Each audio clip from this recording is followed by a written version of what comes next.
So after 3 years traveling, settling outside the country, moving on to travel again, and 4 years since we met, we decided to kind of look back and think about, can we even see ourselves going back to the United States at this point? And the answer became really clear as we walked around and talked about it. And the answer is, Probably not. yeah, as much as we love the country, and we're not trying to knock it down, denigrate it, or anything else. And it's not a political statement. It's just simply where we are in our life, where the country currently is, what we saw over the last 15 years, 20 years of being there. It's no longer the place we dream of being. And that's not a negative because we've always dreamed of travel, having a life of being able to see other things, see other cultures. I mean, obviously, Elena is from another country, but lived in the United States for more than a couple of years. Yes. I moved to the United States and living there for almost 30 years. So for me, always it's been in my mind the desire to travel and see more countries, meet new cultures, and all that. Thank God I met this wonderful man who has the same desire Yep. or was having the same desire. So we just clicked. Yeah, that was in pretty much the entire first conversation we had over coffee was just, where have we been? What do we want to do? What do we dream of? What's our bucket list and all that? And so, we really, we looked forward to the travel, and our planning started as a kind of extended vacation to see some places we'd never been, Turkey and parts of Europe.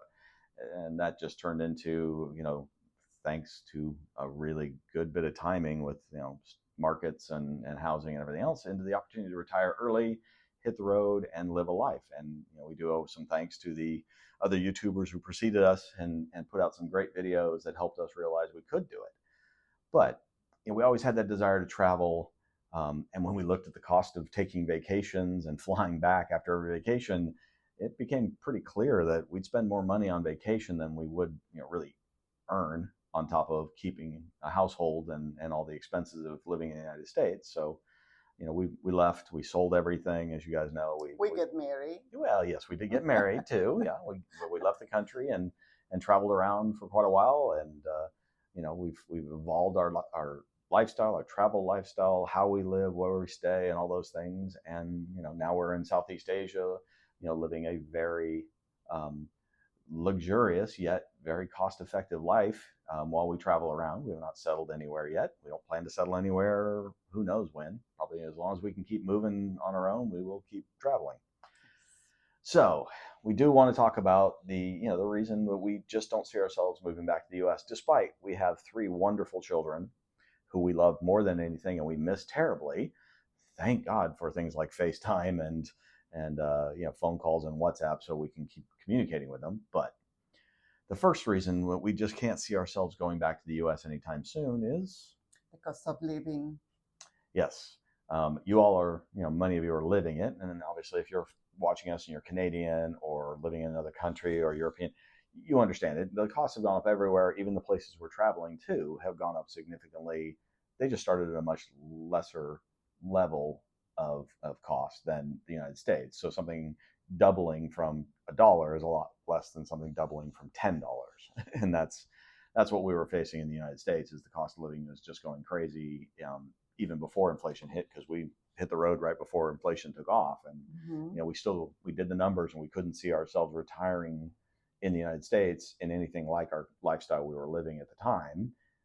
And it just didn't make any sense. So we just looked at it. We were going to basically work until we couldn't work anymore. Until we die. or until our bosses kicked us out the door, and then we'd have to figure out what to do. Yes. So we thankfully were able to beat them to the punch.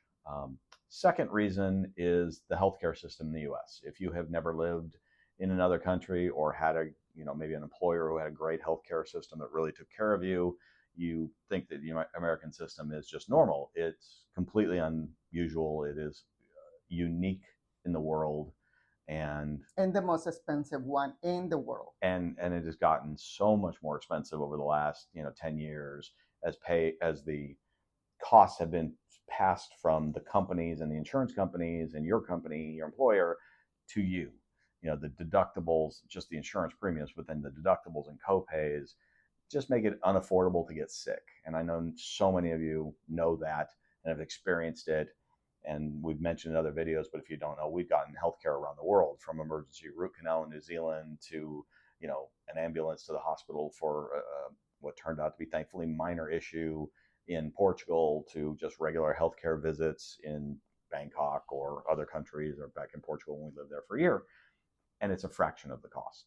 Yeah, fraction, I don't know if it's a right word to use, because It's it a very was small fraction. very, very $120 for an ambulance, an emergency, Yeah. and being at the hospital for half of the day. $120. Yep. Just is amazing. Imagine that in the U.S. Imagine what it would cost you just to get an ambulance to come to your house is now well over $1,000. What used to be a public service is now a cost and a profit center for somebody. So the other half of healthcare is end of life care. And as you get to be our age, you start thinking about how you're going to be taken care of. And if you've looked at it, just to have the insurance that will cover you when you get to that point is pretty darn expensive. And then the month you basically sell your house and give all your money to an assisted living facility, so they'll let you die there. That doesn't sound like the life we wanted, and there are other parts of the world that do it much better. And hopefully, I know we'll get there eventually, short of an accident, but it won't be in the system that's currently in place in the United States. I watched my parents go through it. So the next one on the list is a difficult one. We do not want to have this come out too negative, but when we've been back in the last couple of years, yes, and the reality is, we don't feel safe when we go there. Yeah. I was visiting my boys in June last year, and unfortunately, the vibe, I will call it the vibe. You can use whatever word you prefer, but it's very heavy and it's not a friendly place. Yeah, unfortunately, it just there's a safety aspects of crime is down. All the statistics say it's down, but still, it's the only country we've ever been to where we were concerned of random acts of violence or theft, or being accidentally shot. And you can't. I had to have packages delivered to safety boxes because I couldn't have them delivered to my porch, and there's just a lot. And not just that, being a Latina, and I'm an American citizen, though, but being a Latina or a person who grew up in a different country, I don't feel safe at all. And that's saying something for somebody who grew up in Colombia, 40 plus years ago. Exactly. Yeah, that says a lot. Yeah. And to go along with it, and again, we're not trying to be super negative and all that, but it's people don't seem very happy right now. And I know the politics are rough and everything, but friends and family, cutting each other off and distancing themselves from people they've known for decades just because they're on the opposite side of politics, or other issues. It's really tough. And as people who've traveled the world now, couple dozen countries, extended stays in places, you just don't see that in a lot of places. The bigotry and the trying to find people that you can be better and look down upon it's really tough to watch from afar. And we didn't enjoy it when we were there, and we're unfortunately, sadly, very thankful that we are able to be elsewhere for that. So again, we're not trying to be negative. We love the U.S. We want nothing but the best for the U.S. We hope it gets through this period and reunites and discovers the purpose that America was founded on and all that. But right now, for us and our age, we just happen to be in that place where it doesn't make sense for us to be there. Exactly. And the last part, which kind of mentioned, but it goes along with cost of living, is we just couldn't see ourselves retiring there. Logistically, financially, we couldn't retire.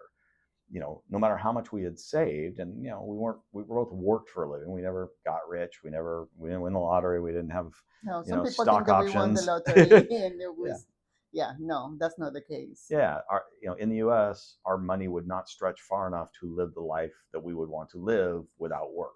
So it would either be downsizing into a smaller job. Oh, And moving to Nebraska. Oh, yeah, I'm sorry. I don't want to offend anybody. yeah, moving to a lower cost place within the U.S. And there are a number of wonderful places in the U.S., but we always think back to, my parents' generation and people we know who in our generation have all dreamed of, retiring to Florida and other places. And now the costs are just crazy in those places. Um, so where do you go? I mean, Arizona is tapped out. We know lots of people who went there, and, Southern California, and all those. It was like, where could we possibly move within the U.S. that we could afford? And the answer was nowhere we want to go. Exactly, because we can move to Alaska, but we hate the cold. Yeah, we love the Alaskans, but we just don't want to be freezing 9 months a year. Exactly. I grew up in the Pacific Northwest. I've seen the gloom for months on end, and I can't take it. So with this, life allows us to chase the sun, chase the beach. Go to all these wonderful places and spend 1, 2, and 3 months, depending on the length of the visa, and really get to enjoy these places at a cost that is literally less than half what we spent to live a normal life in the U.S. with one car, a smallish townhouse. But yeah, anyway, so again, we love the United States. We are not trying to denigrate it.